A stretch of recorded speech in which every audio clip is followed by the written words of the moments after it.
Bismillahirrahmanirrahim. Assalamualaikum warahmatullahi wabarakatuh. Perkenalkan, kami dari kelompok 4 dengan anggotanya saya sendiri, RA Astiana Rizky Syahila dengan NIM 120700662, dan rekan saya Muhammad Rizky Septian Kurnia dengan NIM 120700646. Pada video kali ini, kami akan menjelaskan bagaimana tahapan dalam pelepasan suatu varietas. Video ini dibuat untuk memenuhi salah satu tugas pada mata kuliah pemuliaan tanaman dengan dosen pengampu yaitu Ibu Dr. Liberty Haidir, SPMSI. Untuk penjelasan yang pertama akan dipaparkan oleh Muhammad Rizky.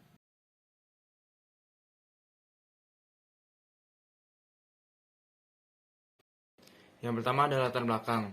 Seiring dengan meningkatnya kegiatan usaha hortikultura di dalam negeri, kebutuhan akan varietas baru meningkat nyata. Peningkatan kebutuhan benih tersebut terjadi sejalan dengan meningkatnya prospek dasar domestik produk hortikultura. Bahkan beberapa tahun terakhir, laju permintaan terhadap varietas unggul baru melebihi kapasitas penyediaan dalam negeri. Terbatasnya varietas unggul yang tersedia di pasar domestik menjadi peluang sekaligus tantangan bagi lembaga penyelenggara pemulihan untuk memasok varietas unggul baru kepada pengguna. Dengan melakukan pelepasan varietas unggul baru merupakan upaya mengurangi ketergantungan impor varietas dari negara lain.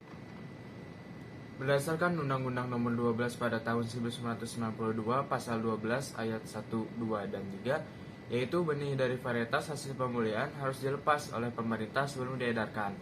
Pelepasan varietas adalah pengakuan pemerintah terhadap suatu varietas hasil pemulihan dalam negeri dan atau introduksi yang dinyatakan dalam keputusan Menteri Pertanian bahwa varietas tersebut merupakan suatu varietas unggul yang dapat disebarluaskan pada Permentan Nomor 37 pada tahun 2006 Pasal 1 Ayat 1.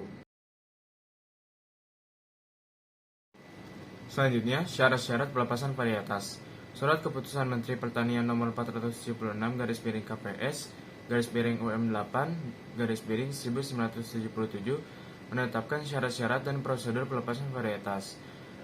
Untuk varietas yang akan dilepas harus diberikan silsilah bahan asal dan cara mendapatkannya. Selanjutnya, metode seleksinya yang digunakan harus disebutkan. Untuk varietas yang akan dilepas harus diadakan percobaan adaptasi dibandingkan dengan varietas baku di beberapa tempat yang mewakili daerah di mana varietas tersebut akan dianjurkan. Percobaan adaptasi dilaksanakan sedemikian rupa sehingga data yang diperoleh dapat dipercaya. Rancangan percobaan dan cara analisis data percobaan harus memenuhi kaidah statistik. Untuk varietas yang akan dilepas harus tersedia cukup benih. Prosedur pelepasan varietas meliputi yang pertama, pendaftaran rencana pengujian. Pendaftaran pengujian calon varietas diajukan sebelum dilaksanakan pengujian secara tertulis oleh pengusul pelepasan varietas terhadap ketua TP2V Hortikultura dengan melampirkan proposal pengujian berupa hard copy dan soft copy. Yang kedua, supervisi pengujian. Pengujian calon varietas akan disupervisi oleh anggota TP2V. Yang ketiga, permohonan pelepasan. Diajukan secara tertulis oleh pengusul pelepasan varietas kepada Menteri Pertanian. Permohonan disertai dengan makalah usulan untuk satu calon varietas atau untuk dua calon varietas dari satu jenis tanaman, disertai dengan foto berwarna terutama di bagian keunggulannya. Jumlah makalah 16 eksemplar. Tahapan yang selanjutnya yaitu penilaian oleh tim penilai dan pelepas varietas. Yang pertama, usulan pelepas varietas dinilai melalui sidang TP2V yang dihadiri oleh pemohon. Selanjutnya, pengusul mempresentasikan usulan pelepasan varietas yang berisi hasil uji adaptasi dan uji observasi. Selanjutnya, pengusul mengemukakan keunggulan calon varietas dibandingkan dengan varietas pembanding. Lalu hasil sidang pelepasan varietas disampaikan kepada Ketua BBN yang diklasifikasikan, yaitu pertama direkomendasikan, yang dimana diusulkan kepada Menteri Pertanian untuk dilepas sebagai varietas unggul. Lalu dievaluasi ulang, di mana pengusul perlu memperbaiki penulisan, penyajian, pengolahan data, atau menambahkan kelengkapan data dan informasi untuk selanjutnya apabila telah memenuhi persyaratan lalu diusulkan kepada Menteri Pertanian untuk dilepas sebagai varietas unggulan. Selanjutnya di sidang ulang di mana pengusul perlu melakukan perbaikan dalam pengujian dan atau melengkapi data yang mendukung keunggulan. Selanjutnya akan disidangkan kembali. Lalu yaitu tidak direkomendasikan di mana untuk sebagian varietas unggul dan tidak dapat diusulkan kembali.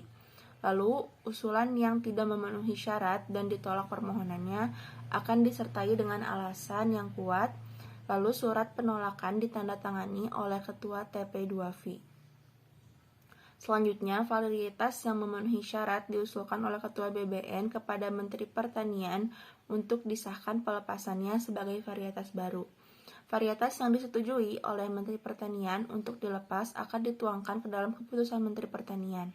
Selanjutnya, Sekretariat TP2V mengirimkan keputusan Menteri Pertanian tentang pelepasan varietas kepada pengusul dan menyebarluaskan informasi ke instansi pengawasan dan sertifikasi benih tanaman di setiap provinsi. Lalu selanjutnya ada tahapan dan waktu proses pelepasan varietas.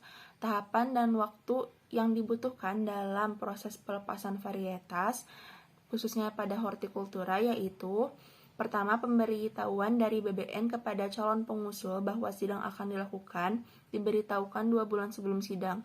Selanjutnya, usulan pelepasan varietas dari pengusul kepada BBN diberitahukan 1 bulan sebelum sidang. Lalu pemeriksaan administrasi di Sekretariat TP2V BBN diberitahukan 10 hari sejak usulan tiba di Sekretariat.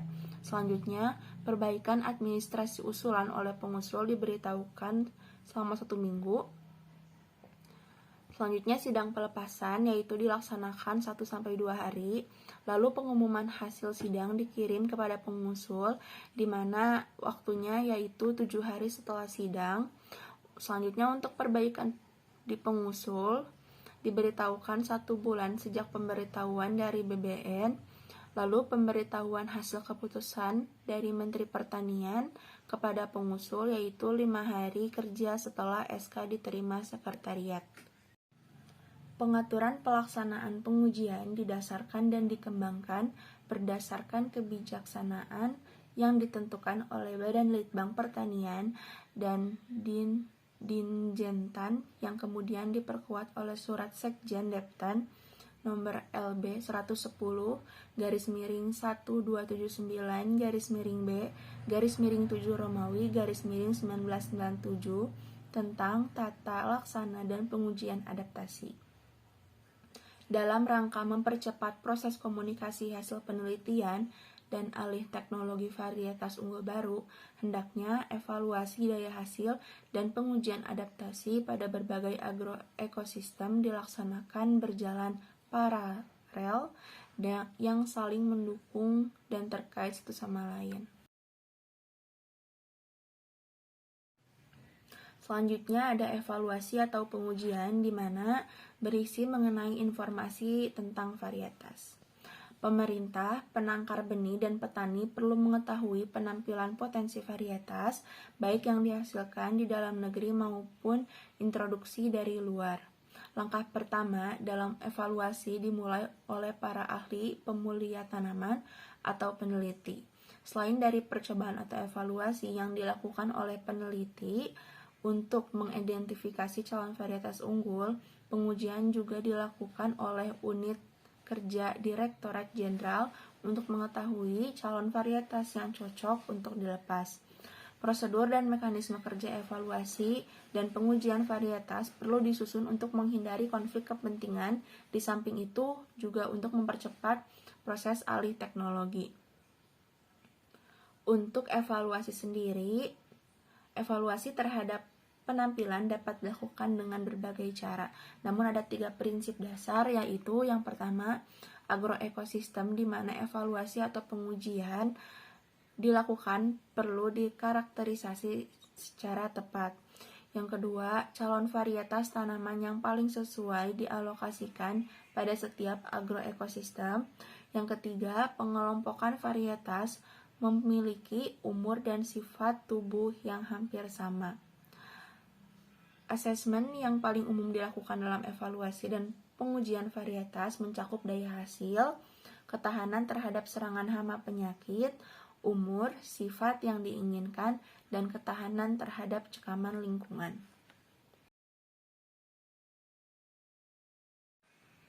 Selanjutnya ada tata cara memberikan nama varietas.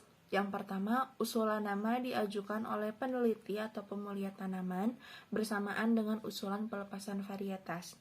Kedua, penetapan pemberian nama suatu varietas adalah wewenang Menteri Pertanian atas dasar usulan dari Badan Benih Nasional, CQ, tim penilai, dan pelepas varietas. Yang ketiga, nomenklatur nama-nama varietas unggul ditetapkan atas dasar sebagai berikut.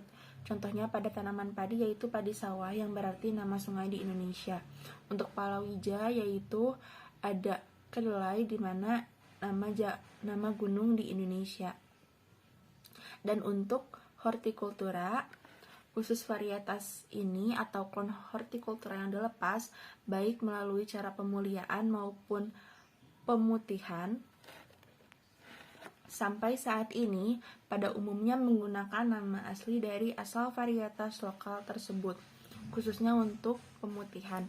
Sedangkan varietas klon dari hasil pemuliaan pemberian nama berdasarkan kode-kode penelitian atau nama daerah hasil penelitian tersebut. Selanjutnya ada prosedur pemurnian dalam rangka pemutihan varietas. Yang pertama ada determinasi yang berarti penentuan. Dalam hal ini kita menentukan terhadap suatu varietas. Nama suatu varietas diusahakan tetap dan dipakai walaupun nantinya akan dikembangkan di daerah lain. Di samping itu, apabila varietas tersebut sama dengan lokal lain, harap diteliti sejauh mungkin apakah betul-betul sama. Dan jika sama, maka pemberian nama harus dipilih dari yang terluas penyebarannya.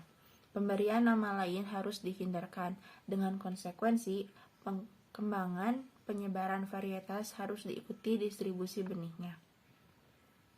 Yang kedua, ada deskripsi.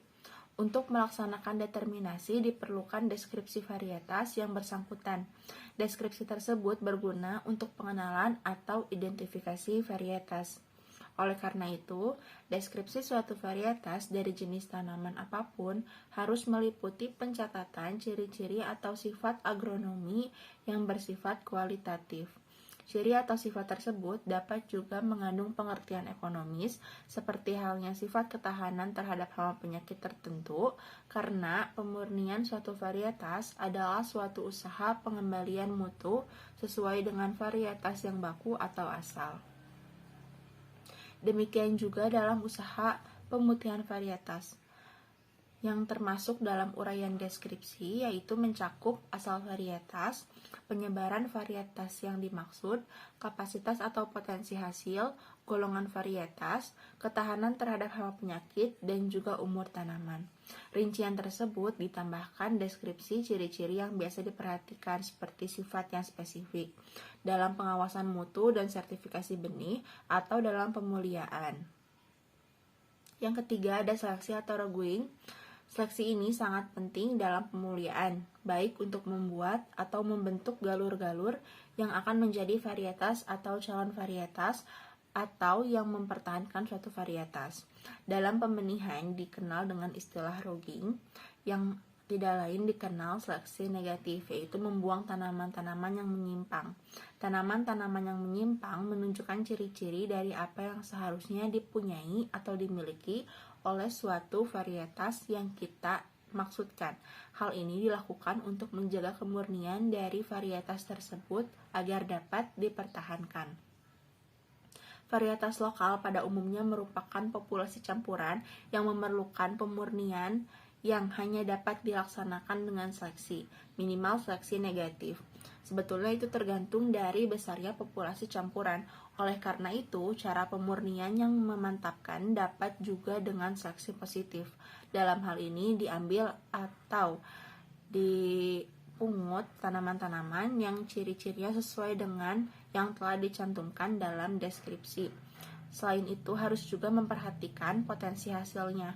Tanaman tersebut kemudian disatukan untuk benih sumber pertanaman selanjutnya. Selanjutnya ada pelaksanaan, di mana kita dapat memulai usaha pemurnian varietas baik dalam rangka persiapan benih maupun dalam rangka pemutihan suatu varietas. Dalam rangka pemutihan varietas lokal perlu diperhatikan. Ada beberapa yang harus diperhatikan, yaitu langkah-langkahnya. Yang pertama, varietas yang akan diputihkan adalah varietas yang dominan di suatu provinsi atau varietas unggul dan mempunyai penyebaran yang luas dari tahun ke tahun atau musim ke musim. Kedua, dalam pelaksanaan pertanaman direncanakan untuk keperluan benih, sumber, atau keperluan pemurnian varietas. Yang ketiga, perlu diamati ciri-ciri tanaman tersebut mulai dari tumbuh sampai menjadi benih. Karena varietas tersebut belum murni, dalam penentuannya kita harus mendasarkan pada ciri-ciri dari komponen yang presentasenya paling tinggi, seperti tipe pertumbuhan, warna hipokotil atau bunga, warna bulu untuk kacang-kacangan, warna daun, warna batang, warna biji contohnya pada padi-padian, umur panen, dan sifat agronomis penting lainnya. Yang keempat, pertanaman perlu benih atau dapat dilakukan seleksi negatif atau disebut juga dengan rogging jika campuran hanya sedikit, sehingga tidak menyulitkan akan keperluan untuk benih. Hal ini terutama bila pertanaman adalah kepunyaan petani atau kelompok tani. Lalu selanjutnya yang kelima, ada pertanaman perlu dilakukan seleksi atau pemurnian lebih baik langsung diseleksi positif. Jika memungkinkan, cara yang terbaik adalah dipilih tanaman yang baik dan memiliki ciri-ciri yang sesuai dan terus digalurkan atau ditanam satu persatu di setiap lubang tanam. Cara ini adalah yang paling tepat untuk mencapai kemurnian. Yang keenam, setelah mendapatkan yang murni, maka kita harus mempertahankan kemurnian tersebut dengan cara seleksi negatif. Yang ketujuh, dalam pelaksanaannya harus diperhatikan bahwa tidak boleh ada hambatan tanaman suplai benih kepada pengembangan produk. Nah, pelaksanaan tersebut merupakan petunjuk untuk mendukung terwujudnya penyaluran benih murni atau bermutu secara berkesinambungan. Sekian yang dapat kami sampaikan dalam video kali ini. Mohon maaf bila masih terdapat kesalahan. Wabillahi taufiq wal hidayah. Wassalamualaikum warahmatullahi wabarakatuh.